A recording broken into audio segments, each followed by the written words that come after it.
هر یک سومی که شما در بانک های خارجه دارید، من دیروز از انگلیس آمدم، من اینقدر حجت دارم.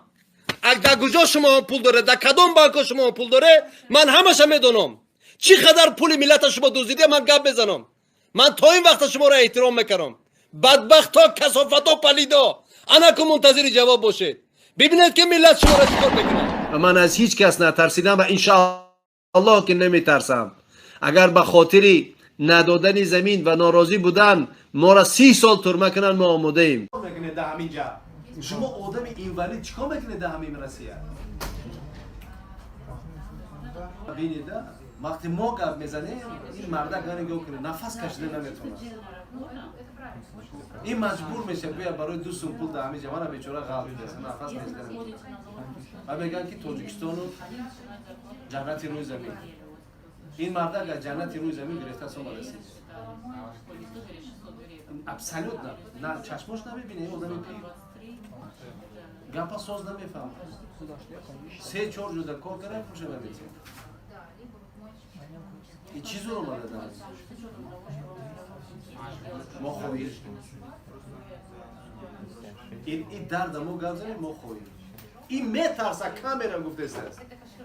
این حوزه ای تولد نشده الان که تمام شده است. نان نمیتیه، ترس میتیه. نان نداره خوره ولی میترسه که کامیراش میکنه. 9 میلیون هم احوال داره. دکتر اگر دارو خورد دارو میگیریم. اگر عزیز زیاد شد با مراجعت میکنیم. ما дорогу там میگیریم. Доктора زنگ زدیم. Ну, когда дождаться от вас полностью закрыть долгов? Люди сейчас нуждаются в деньгах.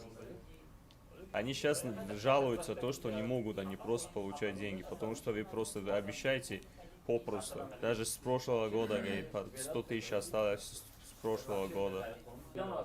До 1 августа, да? Все хорошо, я услышал вас, если что, еще нас созвоним.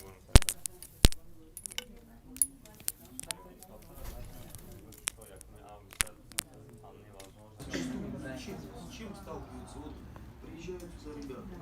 Конечно же, они хотят, чтобы оформление было уже. Самое сложное, Чтобы их взяли на работу.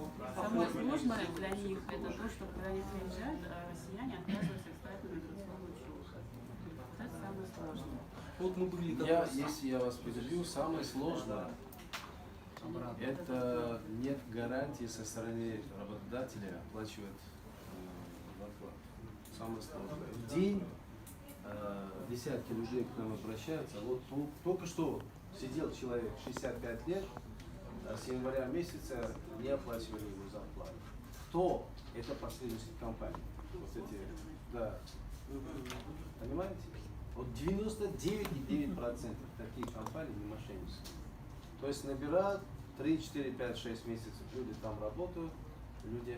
اینا همه строительная компания MCU один کار کردن. من خواهش میکنم از دوستایی که مبادا اگر در آینده برای همین کمپانی میخوان کار کنن، MCU один монолитное строительное управление дом 1. 54 نفر، من هم خیلی трудовой договор دارم. 54 نفر 3 ماه یعنی زمستان کار کردن. 3 ماه زمستان کار کردن ولی یک تیم پول نگرفتن. قرض کمپانی نزد شهروندای تاجیکستان ده 3 میلیون روبل. این شهروندا مراجعت کردن به پروکراتوره. بعد ما با پروکرور صحبت کردیم. پروکرور گفت که دل با трудовая інспекція روان کرده است. ولی وقتی ما با інспекція زنگ زدیم، інспекція گفت که چیزی خبری ندارد درباره این دل. بنابر همین پروکرور دیگر نخواست با ما صحبت کند. 3 ماه دل در پروکراتور است ولی از جاش نجمیده است. خب بنابر همین امروز ما همراه بچه‌ای که کار کردن آمدیم نزد اوفیس، نزد شتاب کوارتیر انامی کمپانی. شما میتونید نشون دید همین کمپانی مال همین زدن مال یک کمپانی монолитное строительное управление. تصور کنید که یک کمپانی که من انخ شتاب کوارتیر دارد 6 ماه باز پول بچه‌ها را نمیتید. بچه‌ها زمستان کار کردن. ماه نوامبر، دکبر، ینور خنک‌ترین ماهای زمستان دا کار کردن ولی پول گرفتن نمیتونن.